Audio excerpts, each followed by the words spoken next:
Assalamualaikum warahmatullahi wabarakatuh. Kami dari kelompok 4 akan mempresentasikan penyusunan proposal bab 2, yaitu tentang kajian pustaka. Kami di sini terdiri dari 3 orang anggota. Yang pertama saya sendiri, Dila Nur Fadilah, lalu teman saya. Assalamualaikum warahmatullahi wabarakatuh. Saya Nadia Munawaroh. Bismillahirrahmanirrahim. Assalamualaikum warahmatullahi wabarakatuh. Perkenalkan, nama saya Nurani Fatwa. Pada kajian pustaka ini terdiri dari 4 pembahasan. Yang pertama, kajian teori. Yang kedua, kajian penelitian yang relevan. Yang ketiga, kerangka berpikir. Dan yang keempat, hipotesis penelitian. Baik, pembahasan pertama akan disampaikan oleh saya sendiri, yaitu tentang kajian teori. Kajian teoritik berisi kajian dan atau analisis teoritik untuk menyusun kerangka pemikiran teoritis dalam upaya pemecahan masalah, penelitian dan atau menjawab pertanyaan-pertanyaan penelitian serta pencapaian tujuan. Nah, dalam kajian teoritik ini hendaknya sesuai dengan permasalahan yang diteliti serta mampu memberikan gambaran tentang tentang posisi atau kedudukan permasalahan dalam mata rantai perkembangan iptek.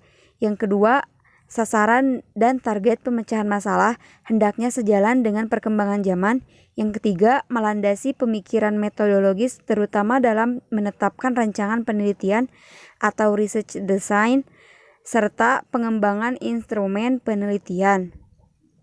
Yang selanjutnya, kerangka teori terdiri dari teori-teori atau isu-isu di mana penelitian kita terlibat di dalamnya dan memberikan panduan pada saat peneliti membaca pustaka. Nah, kerangka teori ini tidak dapat dikembangkan kalau peneliti belum mempelajari pustaka dan sebaliknya. Kalau peneliti belum mempunyai kerangka teori, maka peneliti tidak akan dapat membaca pustaka dengan efektif. Lalu, kerangka teori dalam skripsi disajikan dalam bentuk bagan atau skema yang menggambarkan keterkaitan antar variabel langsung dan tidak langsung dengan variabel yang akan diteliti. Nah, kerangka teori yang ini harus merujuk dari salah satu berbagai teori yang ada dalam landasan teori dan dicantumkan nama pengarang lalu tahun penerbit bukunya. Selanjutnya di sini ada bahan yang dikaji atau ditelaah bersumber dari yang pertama ada buku, makalah seminar, hukum atau undang-undang, majalah ilmiah, hasil penelitian, jurnal ilmiah, atau informasi internet. Nah, sebagai bahan untuk mencari sumber-sumber penelitian, kita bisa saja mencari dari sumber-sumber yang ada yang tercantum di sini dan itu harus terpercaya. Pembahasan yang selanjutnya di sini ada 4 klasifikasi catatan. Yang pertama ada kutipan, yang kedua parafrase, yang ketiga ringkasan, dan ada evaluasi.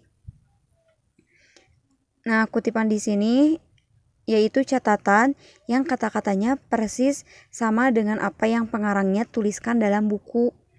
Lalu parafrase yaitu pembaca mencoba menyusun kembali pemikiran pengarang tentang apa yang dibacanya dengan menggunakan bahasa sendiri.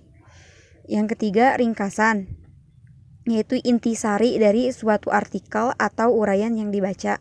Yang terakhir ada evaluasi, yaitu pembaca menginterpretasikan apa yang dia baca dengan memberi komentar. Lalu, di sini ada langkah dalam menyusun kajian teori. Yang pertama, cari buku-buku atau laporan penelitian. Yang kedua, baca tulisan tersebut dan pahami dengan baik. Yang ketiga, ambil catatan atas apa yang dibaca. Yang keempat, landasan teori harus menghasilkan kerangka konsep. Dan yang kelima, mengatur susunan tinjauan teori secara kronologis. Bismillahirrahmanirrahim. Di sini saya akan membahas tentang penelitian yang relevan. Apa itu penelitian yang relevan? Penelitian yang relevan yaitu penelitian yang dilakukan oleh peneliti terdahulu yang judul, masalah, dan desain penelitiannya gayut atau berhubungan dengan penelitian yang akan dikembangkan oleh peneliti. Nah, penelitian yang relevan juga diambil dari sumber penelitian yang asli atau penelitian yang sudah dijurnalkan. Selain itu, dalam penyusunan skripsi biasanya ditampilkan 2 sampai dengan 4 penelitian yang relevan. Yang selanjutnya, penelitian bisa dianggap relevan jika yang pertama, jika sebuah penelitian antara judul dan topiknya memiliki hubungan. Nah, tentu saja sebuah penelitian dibuat untuk menjelaskan judul dari topik. Kalau nggak ada hubungannya bisa dianggap nggak nyambung gitu. Maka penelitian dianggap relevan jika judul penelitian dan isinya memiliki hubungan yang jelas. Nah, yang kedua, penelitian juga harus memiliki referensi yang berhubungan dengan penelitian. Nah, karena seringkali tuntutan dalam penelitian itu adalah sumber referensi atau informasi tersebut kita dapat dari mana nih? Nah, maka kita harus menuliskan sumber referensi agar penelitian kita menjadi relevan dan memberikan sesuatu yang bermanfaat terhadap penelitian yang sedang dilakukan. Nah, yang ketiga, relevan harus sesuai dengan pembahasan dan masalah. Semisal, penelitian tentang masalah penggunaan smartphone terhadap perkembangan anak-anak. Nah, maka kita bisa mencari hubungan yang relevan dengan sekitar. Misalnya, mengenai hubungan ibu yang bekerja dengan asuhan pemakaian smartphone terhadap anak-anaknya. Nah, itu tuh gimana? Dengan penelitian-penelitian yang terdahulunya gitu. Ada nggak hubungannya gitu? Baiklah teman-teman sekalian, selanjutnya saya akan menjelaskan mengenai kerangka berpikir. Kerangka berpikir merupakan sebuah model atau juga gambaran yang berupa konsep yang di dalamnya itu menjelaskan mengenai suatu hubungan antara satu variabel dengan variabel yang lainnya. Nah, oleh sebab itu, sebaiknya kerangka berpikir tersebut dibuat dalam bentuk diagram atau juga skema, dengan tujuan untuk dapat mempermudah memahami beberapa variabel data yang kemudian akan dipelajari pada tahap selanjutnya. Nah, kerangka berpikir juga bisa atau dapat dikatakan yakni sebagai rumusan masalah yang telah dibuat dengan berdasarkan adanya suatu proses deduktif di dalam rangka yang menghasilkan beberapa dari konsep serta juga proposisi yang digunakan untuk dapat atau bisa memudahkan seseorang peneliti itu di dalam merumuskan hipotesis penelitiannya.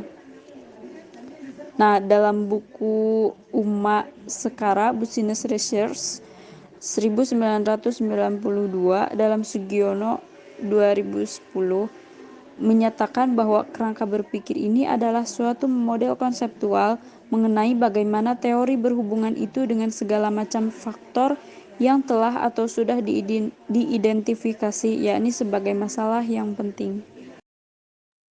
Nah, lalu bagaimana cara kita untuk menyusun kerangka berpikir tersebut?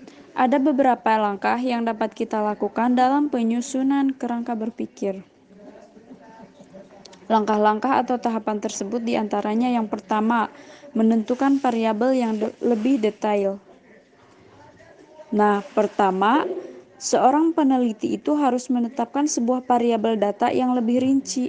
Apabila seorang peneliti tersebut ingin mendapatkan segala macam teori yang nantinya akan dicari untuk bisa mendukung terbentuknya kerangka berpikir yang lebih jelas. Oleh karena itu, seorang peneliti tersebut tentu harus menentukan variabel data terlebih dahulu. Nah, bagaimana cara kita menentukan variabel data yang lebih detail? Yang pertama, kita harus memperhatikan terlebih dahulu judul yang kita buat. Yang kedua, setelah itu, kita harus menentukan variabel-variabel data dari judul tersebut. Selanjutnya, kita tuliskan seluruh variabel data yang sudah ditentukan. Nah, setelah menentukan variabel data yang lebih detail, kemudian kita harus membaca buku hasil penelitian, buku-buku hasil penelitian. Nah, setelah menentukan variabel, maka yang kemudian dilakukan adalah kita harus membaca buku-buku dari hasil penelitian yang lebih relevan. Buku yang dimaksud di sini itu bisa atau dapat berupa ensiklopedia, kamus, ataupun juga buku teks yang lainnya. Sedangkan untuk mempelajari mengenai hasil dari penelitian yang dibaca bisa atau dapat meliputi tesis, skripsi, laporan penelitian, jurnal ilmiah, maupun juga disertasi. Nah, untuk menyusun kerangka berpikir selanjutnya, yang ketiga, yaitu mendeskripsikan teori serta hasil penelitian. Apabila membaca buku-buku dari hasil penelitian itu sudah dilakukan, maka langkah selanjutnya ialah kita dapat atau bisa mengungkapkan teori-teori yang berhubungan itu dengan variabel data yang akan diteliti. Nah, langkah selanjutnya yaitu menganalisis teori dan juga hasil penelitian secara kritis. Nah, pada tahap ini yang harus kita lakukan ialah menganalisis teori serta juga hasil penelitian secara kritis.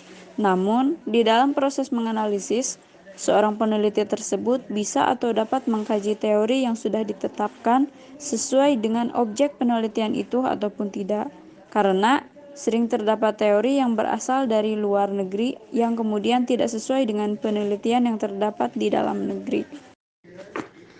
Baiklah teman-teman, langkah atau tahapan dalam menyusun kerangka berpikir selanjutnya yang kelima yaitu menganalisis komparatif tentang teori dan hasil penelitian.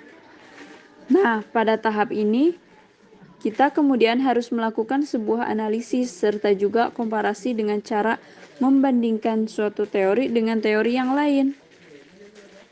Dari hasil tersebut, seorang peneliti bisa atau dapat menggabungkan teori yang satu dengan teori yang lainnya, ataupun juga dengan cara mereduksi apabila hasil analisis itu dipandang terlalu luas. Yang keenam, dari langkah atau tahapan menyusun kerangka teori yaitu sintesa kesimpulan. Setelah selesai tahap menganalisis komparatif tentang teori dan hasil penelitian, selanjutnya yang akan kita lakukan yaitu seorang peneliti atau kita bisa atau dapat melakukan sebuah sintesa atau juga kesimpulan sementara. Perpaduan sintesa yang terjadi antara variabel tersebut akan menghasilkan beberapa kerangka berpikir yang kemudian bisa atau dapat digunakan untuk kemudian merumuskan sebuah hipotesis. Yang terakhir yaitu kerangka berpikir. Apabila sintesa kesimpulan itu juga sudah dilakukan, maka tahap yang terakhir ialah kita sudah dapat atau bisa menyusun skema dari kerangka berpikir. Nah, terdapat dua macam kerangka berpikir, diantaranya kerangka asosiatif dan juga komparatif. Nah, sebelum kita ingin menuliskan kerangka berpikir, kita harus mengetahui jenis apa saja yang terdapat dalam kerangka ini. Nah, terdapat 3 jenis dari kerangka berpikir yang perlu kita ketahui, diantaranya yang pertama, ada kerangka teoritis. Kerangka teoritis ini merupakan salah satu jenis kerangka yang di dalamnya itu menegaskan mengenai teori yang dijadikan yakni sebagai landasan serta juga digunakan untuk dapat menjelaskan fenomena yang sedang diteliti. Selanjutnya, yaitu kerangka operasional. Kerangka operasional ini adalah sebuah kerangka yang di dalamnya itu menjelaskan mengenai variabel yang diperoleh dari konsep-konsep yang sudah dipilih, serta juga menunjukkan adanya suatu hubungan antara variabel data tersebut, dan juga menjelaskan mengenai hal apa saja yang bisa dijadikan sebagai indikator yang digunakan untuk bisa mengukur variabel yang berhubungan. Yang ketiga, yaitu kerangka konseptual. Nah, kerangka konseptual ini merupakan sebuah kerangka yang di dalamnya itu menjelaskan mengenai konsep yang terdapat di dalam asumsi teoritis, yang setelah itu digunakan untuk bisa mengistilahkan unsur yang terdapat di dalam objek yang akan diteliti, serta juga menunjukkan adanya hubungan antara konsep tersebut. Nah, demikian yang saya sampaikan. Saya persilakan kembali kepada rekan saya. Nah, yang selanjutnya saya akan menjelaskan tentang hipotesis. Apa itu hipotesis? Hipotesis adalah jawaban sementara terhadap suatu permasalahan yang sifatnya masih praduga atau menduga-duga, sebab masih harus dibuktikan terlebih dahulu kebenarannya melalui sebuah riset atau penelitian. Nah, jadi para peneliti akan membuat hipotesis dalam penelitiannya yang bertujuan untuk menjadikan sebagai acuan dalam menentukan langkah selanjutnya agar dapat membuat kesimpulan-kesimpulan terhadap penelitian yang dilakukan. Nah, penelitian kuantitatif pasti memerlukan hipotesa penelitian, sedangkan penelitian kualitatif belum tentu mempunyai hipotesa penelitian. Kalaupun ada, dalam penelitian kualitatif, hipotesa yang dibuat adalah hipotesa tentatif atau disebut juga hipotesa kira-kira. Yang selanjutnya saya akan menjelaskan tentang jenis hipotesis penelitian. Jenis hipotesis penelitian terbagi menjadi dua, yaitu yang pertama ditinjau dari rumusannya dan yang kedua ditinjau dari proses pemerolehannya. Yang pertama akan saya jelaskan ditinjau dari rumusannya. Nah, hipotesis ditinjau dari rumusannya terbagi menjadi dua, yaitu yang pertama hipotesis kerja atau H1 atau biasa disebut dengan H. Hipotesis kerja yaitu jawaban sementara yang sebenarnya yang merupakan sintesis dari hasil kajian teoritis. Nah, pada hipotesis kerja di sini tidak ada perubahan pernyataan dari apa yang diharapkan akan terjadi. Nah, yang kedua, hipotesis nul atau biasa disebut dengan hipotesis H0 atau hipotesis statistik yaitu lawan dari hipotesis kerja.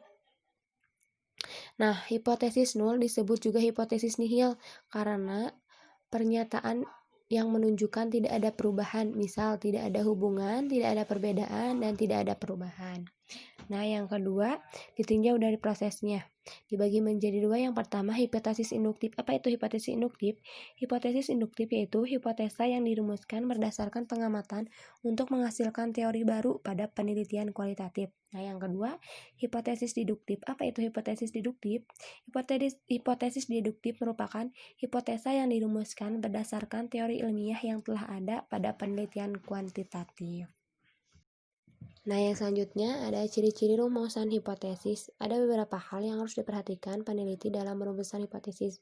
Menurut Sumadi Suryabrata, ada 4 hal yang perlu diperhatikan dalam merumuskan hipotesis. Yang pertama, harus menyatakan pertautan antara dua variabel atau lebih dalam satu rumusan hipotesis, minimal terdapat 2 variabel.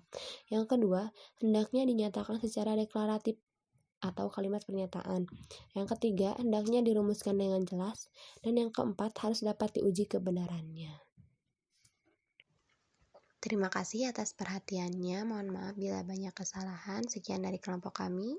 Wassalamualaikum warahmatullahi wabarakatuh.